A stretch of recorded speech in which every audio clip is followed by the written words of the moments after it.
प्रणाम उत्तराखंड। आप टैगलाइन देख रहे होंगे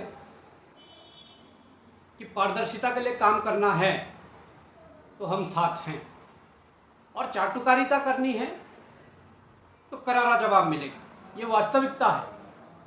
मैं अभी प्रेस सुन रहा था, उस प्रेस में चाटुकारिता की जो हदें पार की जा सकती थी वो पार हुई है।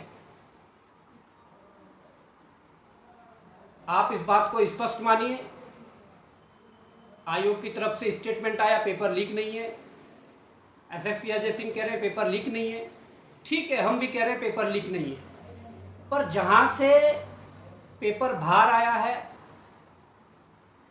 आप ये कैसे कह सकते हैं कि 2-3 लोगों के पास ये पेपर गया होगा?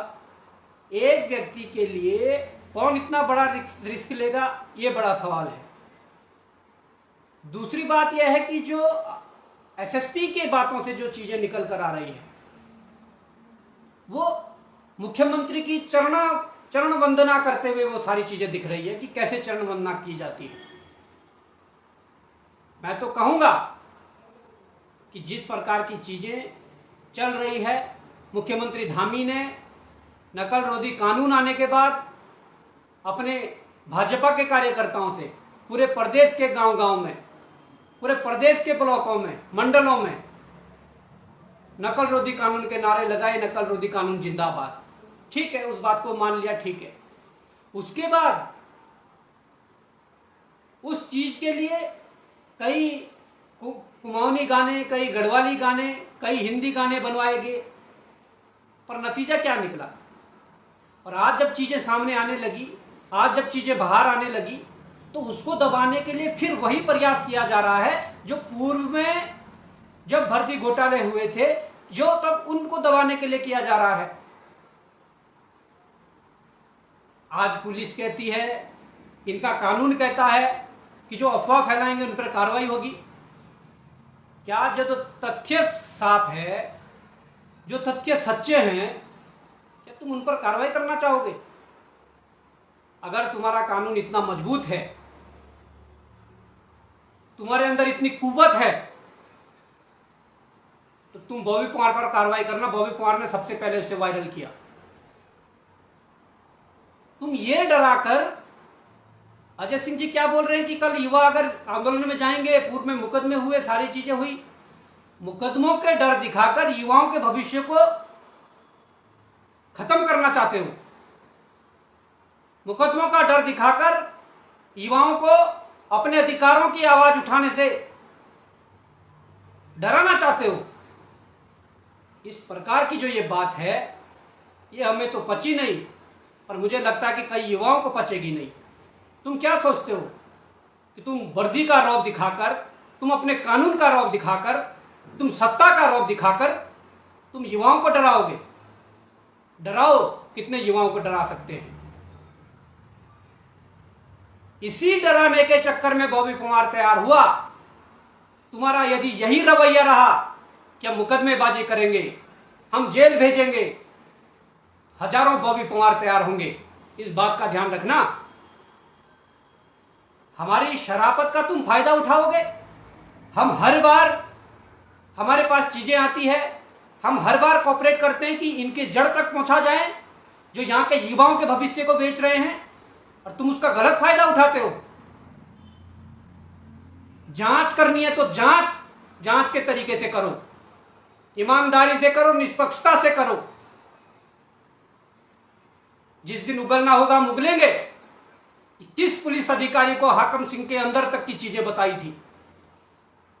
किस पुलिस अधिकारी को हाकम सिंह की तिजोरी तक बताई थी कि इस तिजोरी में पैसे हैं? हमें उगलना होगा तो हम उगलेंगे।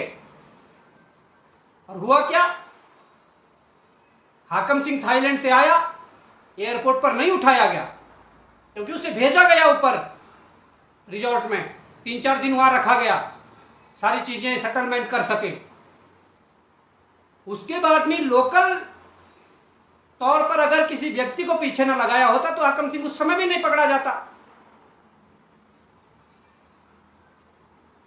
जिस प्रकार की जो चीजें ये आई है, जिस प्रकार की ये घटना है, तुम्हारा कानून तो सीधा सीधा ये कहता है कि अगर कोई व्यक्ति परीक्षा के शुचिता के बारे में, पेपर आउट के बारे में, नकल के बारे में कुछ कहेगा तो उस पर कार्रवाई करेंगे। तो बहुत सच्चा तुम्हारा कानून है, बहुत अच्छा कानून है। ऐसे कानून की कोई जरूरत नहीं है कि जो तथ्य बताने वालों पर कार्रवाई करें। और ये पहला एग्जाम्पल नहीं होगा। जब पिछले बार पटवारी का पेपर हुआ, बड़कोट के एक युवा अरुण का जब पेपर की सील खुली हुई थी, उसने सिर्फ अपने पेपर की सील के बारे में बताया कि मेरी पेपर की सील टूटी हुई, तुमने उस पर मुकदमा करा। इससे साफ ये संदेश जाता है कि उत्तराखंड सरकार, धामी सरकार परीक्षा माफियाओं पर नकेल नहीं कसना चाहती है। फिर उसके बाद जब एसआई की परीक्षा हुई, उसके मानकों में थोड़ा बहुत झोल हुआ, उस संबंध में बिट्टू वर्मा के द्वारा पोस्ट डाली गई, तुमने उस पर मुकदमा किया। जबकि वो झोल जिस मानक की बात की गई थी, उन मानकों को हफ्ते भर में आयोग ने ठीक कर दिया था। तो तुम किस आधार पर युवाओं को डराने की बात करते हैं? मैं तो कहता हूं कि आयोग को अपने सिस्टम को ठीक करने की जरूरत है। मुख्यमंत्री को अपनी नीयत को ठीक करने की जरूरत है। जिस प्रकार से जो मैनेजमेंट तुम्हारा चल रहा है, जिस प्रकार से मैनेज चीजें चल रही है, उस आधार पर पारदर्शिता कभी नहीं आ सकती, कभी नहीं आ सकती। जो युवा आज 25 साल की वर्ष में अपनी परीक्षाएं दे रहा होगा, तुम्हारा रवैया ये रहा, वो 40 साल का हो जाएगा पर पारदर्शिता नहीं आएगी। क्या तुम लोगों के बच्चे नहीं हैं? क्या तुम्हारे अंदर इतनी मानवता नहीं है कि इतना बड़ा खिलवाड़ प्रदेश के युवाओं के साथ हो रहा है और तुम इसको गंभीरता से लें? प्रेस कॉन्फ्रेंस करके कुछ भी बोल दोगे, ठीक है, आप बोलिए। अजय सिंह ने कल भी प्रेस की थी, हाकम सिंह और उसके सहयोगी के गिरफ्तार के बाद।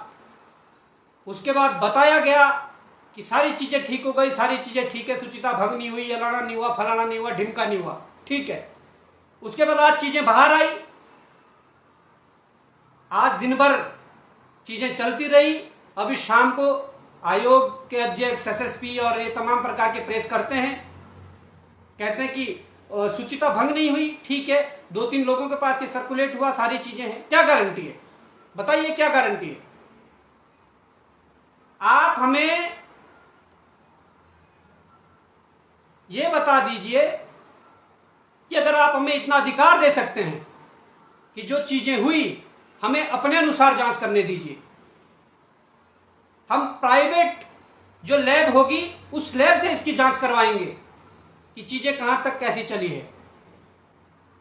फिर आपकी जो रिपोर्ट होगी, जांच रिपोर्ट, वो प्राइवेट वाली जांच रिपोर्ट से हम मैच करवाएंगे, तब आप देखना कि क्या होता है क्या नहीं होता है। आप कह रहे हैं इसके लिए एसआईटी गठित हो गई, टीम गठित हो गई, सारी चीजें चल रही है। मैं पूछना चाहूंगा मुख्यमंत्री धामी से, पूर्व के परीक्षा घोटालों में आपके द्वारा जो जांचें समितियां गठित की गई थी, उन लोगों की जांच कहां तक पहुंची? कितनी जांचें फाइनल हुई? उन जांचों में निकलकर क्या आया? खिलवाड़ उत्तराखंड के युवाओं के साथ, खिलवाड़ यहां के सीधे साधे लोगों के साथ, कब तक? मैं तो यही कहना चाहूंगा कि जिस प्रकार से ये चीजें हुई है, इसमें अगर उत्तराखंड का युवा आवाज उठाना चाह रहा है, कुछ पारदर्शिता की बातें करना चाह रहा है, उनके साथ कोऑपरेट करके आगे बढ़ा जा सकता है। उनकी बात को मानकर पारदर्शिताएं लाई जा सकती है। अगर तुम अपने हनक में रहे तो ठीक है, आप रह लीजिए, आप अपने हनक में रह लीजिए, समय आएगा जवाब दिया जाएगा। जो चाटुकारिता करते हैं नेताओं की, मुख्यमंत्रियों की और पार्टियों की, सबक सिखाया जाएगा, सबक सिखाया जाएगा। सच्ची नीयत की जरूरत होती है। क्या गुमराह कर रहे हैं तुम कि पुलिस स्टेशन चले जाते और सारी चीजें हो जाती? पुलिस स्टेशन पर जब भरोसा नहीं रहा कैसे चले जाते? जब मैं खुद अपने जुबान से बोल रहा हूं कि यह तक बताया गया था कि हाकम सिंह के पैसे किस तिजोरी में रखे हुए हैं, किस लॉकर में रखे हुए हैं, तुमने तब भी कुछ नहीं उखाड़ पाए, तो तुम पर भरोसा किसे होगा? तुम कहते हो कि वो पुलिस स्टेशन चले जाती, क्या पुलिस स्टेशन से ये सारी चीजें सामने आ जाती? हर बार मुद्दों को दबाया गया, हर बार तथ्यों को दबाया गया। पर मैं कहना चाहता हूं, ये लड़ाई किसी की व्यक्तिगत लड़ाई नहीं है। ये ऐसी लड़ाई है कि जहां हर एक युवा जुड़ा हुआ है। ये ऐसी लड़ाई है जहां हर एक मां बाप जुड़ा हुआ है। ये ऐसी लड़ाई है जहां हर एक परिवार जुड़ा हुआ है।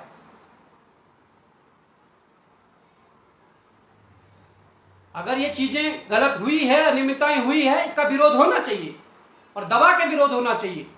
उत्तराखंड बेरोजगार संघ ने कल 11 बजे के लिए परेड ग्राउंड के लिए आह्वान किया है, सबको आना चाहिए। और मैं कहना चाहूंगा सब लोग आएंगे, हम भी आएंगे, हमारे समर्थक भी आएंगे, हमारे लोग भी आएंगे और सीना ठोक के विरोध करेंगे। नकल रोधी कानून पर वोट मांगने वाले लोग कितना गिर गए हैं। नकल रोधी कानून पर गढ़वाली और कुमाऊनी भाषा में गाने बनाकर अपने आप को प्रचारित करने वाले मुख्यमंत्री कितने खोखले हो गए हैं, कितने उनके दावे खोखले हो गए हैं, ये बताना पड़ेगा।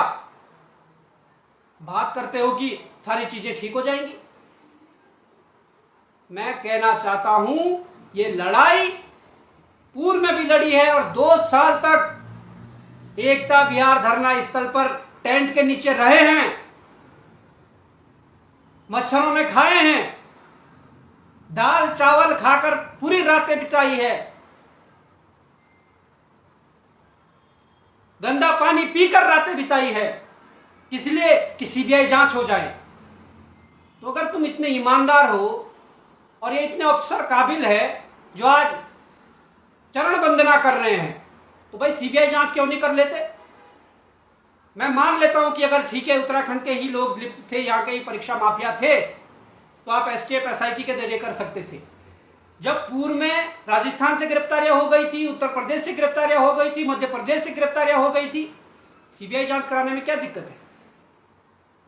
सीबीआई जांच होनी चाहिए। इसके अलावा तुमने जो कल प्रेस कॉन्फ्रेंस की थी उसमें सोचा कि समेट के इसको इस तरीके से हम रोल अप करें कि मुद्दा डाइवर्ट हो जाए। ठीक है, वो डाइवर्ट भी हो गया था, पर सुबह सुबह खुल गया।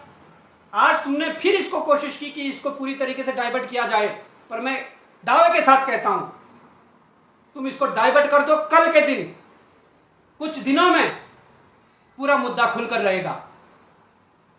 एक एक अधिकारी हो, कर्मचारी हो या पुलिस अधिकारी हो, नंगा किया जाएगा। इस बात का ध्यान रखना। हमें पीड़ा होती है क्योंकि हमने झेला उस चीज को। हमें पीड़ा इसलिए होती है कि लोग ऐसे कमरों में बैठकर आराम से सोते थे, रजाई गद्दा लेकर सोते थे, हम तिरपाल के नीचे मच्छरों को काटते हुए सोए हैं। लोग अपने घर में रोटी सब्जी खाते थे, हम लोग दाल भात खाकर जीवित रहे। 2 साल तक सीबीआई जांच के लिए संघर्ष किया, इसलिए दुख होता है। और तुम कहते हो कि जो इस पर कोई तथ्य डालेगा, जो भ्रामक डालेगा, उस पर कार्रवाई करेंगे। पहला टारगेट बॉबी कुमार को करो, बॉबी कुमार पर कार्रवाई करो, मैं तब मानता हूं तुम्हें। तुमने मीडिया मैनेज कर लिया तो समझ लिया तुम सब मैनेज कर लिया। लोकतंत्र है, जनता जनार्दन है। जिस हवा में उड़ रहे हो, जिस कुर्सी की बदौलत ये रौब दिखा रहे हो, पता भी नहीं चलेगा उस कुर्सी का पहिया जो चौथा टिका हुआ है वो कब गया। इस बात का ध्यान रखना धामी जी। पर मैं युवाओं से कहना चाहता हूं, तुम्हारा खून अगर ठंडा पड़ गया तो पड़ने दो, तो कोई जरूरत नहीं है ऐसी लड़ाइयों की।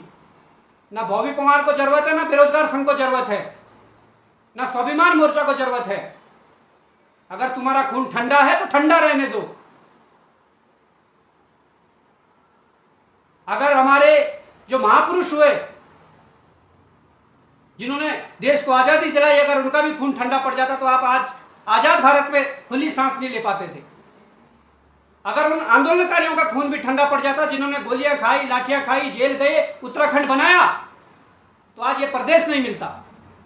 और तुम्हारा खून अगर आज ठंडा पड़ गया, तुम्हारे सामने तुम्हारा भविष्य बिक रहा है, तो समझ लो ये कभी नहीं, आज तुम्हारा भविष्य बिक रहा है। कल तुम शादी करोगे, तुम्हारे बच्चे होंगे, तुम्हारे बच्चों का भविष्य बेचा जाएगा तुम्हारे आंखों के सामने। तब तुम्हें पता लगेगा कि उस समय अगर मैं लड़ लेता, आज मेरे बेटे का भविष्य, मेरे बेटी का भविष्य नहीं बिकता। इन लोगों ने हद मचा रखी, एक नकल विरोधी कानून में एक क्लॉज डालकर कि जो ये तथ्यों को सार्वजनिक करेगा, जो ये चीजें करेगा, उन पर कार्रवाई होगी। अरे थू है तुम्हारे ऐसे नकल विरोधी कानून पर। यह लड़ाई केवल एक मुद्दे की लड़ाई नहीं है, यह लड़ाई सीबीआई जांच की लड़ाई है। यह लड़ाई उस नकल विरोधी कानून में उस क्लॉज को खत्म करने की लड़ाई है, जिसकी बदौलत तुम उसका फायदा उठाकर अपने चेतों को लाभ पहुंचा रहे हो। यह लड़ाई परीक्षा में पारदर्शिता के साथ साथ 15 दिन या 30 दिन के अंदर रिजल्ट को जारी करने की लड़ाई है। यह लड़ाई सीरियल नंबर से लेकर, अभ्यर्थी का नंबर से लेकर, अभ्यर्थी का नाम, उसके पिताजी का नाम, या जो अभ्यर्थी पास नहीं हुए उनके नंबर तक सार्वजनिक करने की लड़ाई है। तुम किस बात को सोच रहे हो? तुम सोच रहे हो सारी चीजें चल जाएंगी, और अगर कान खड़े करने तो कान खड़े कर लो, आयोग भी सुन ले। तुमसे आरटीआई मांगी गई है अभी कुछ दिन पहले एक बच्चे के नाम पर कि मेरे कितने नंबर है, मेरी ओएमआर दीजिए। और उस ओएमआर में और बच्चे के द्वारा घर लाई गई ओएमआर में जमीन आसमान का अंतर है। कम से कम 15 से 20 नंबर का अंतर है। ये खेल कौन कर रहा है? क्या आयोग के अंदर कोई सरगना बैठा हुआ है? हाकिम सिंह या उसका दोस्त इस शर्त पर पैसे लेता है कि वो कॉपी खाली छोड़कर आएंगे या 5-10 क्वेश्चन करके आएंगे, ओएमआर खाली छोड़कर आएंगे। तो ये कौन कर रहा है? इसके पीछे कौन है?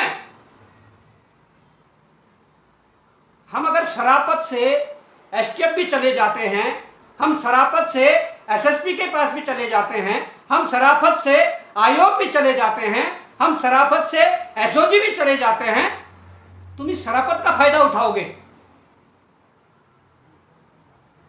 तुम इस शराफत का फायदा उठाओगे तो वो बोल दीजिए, पर मैं तो चाहता हूं कि शराफत का फायदा अगर उठाओगे अंजाम बुरा होगा। क्योंकि हमें पता है कौन कितना नंगा है, हमें यह भी पता है कौन कितने पानी में है, हमें यह भी पता है कि कौन कलेक्शन करके कहां कहां दे रहा है। तो मैं तो कहता हूं सुधरो, और नहीं सुधरना है तो ये युवा सुधारेगा, और छाती ठोक के कहते हैं सुधारेगा। समय लगे, कुछ भी लगे, पर ये युवा सुधारेगा।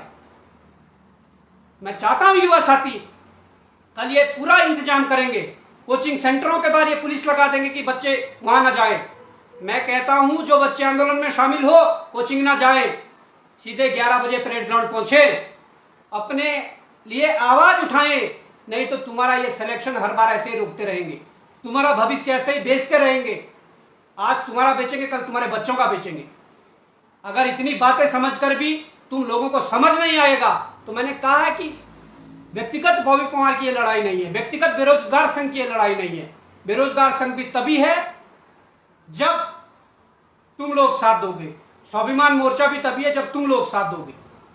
इस लड़ाई को लड़ना है, केवल एक मुद्दे की लड़ाई नहीं, मैंने कहा बहुत से मुद्दे हैं। पारदर्शिता लानी है जो हमारी प्राथमिकता है। सब लोग पहुंचें और इस लड़ाई को मजबूत करें।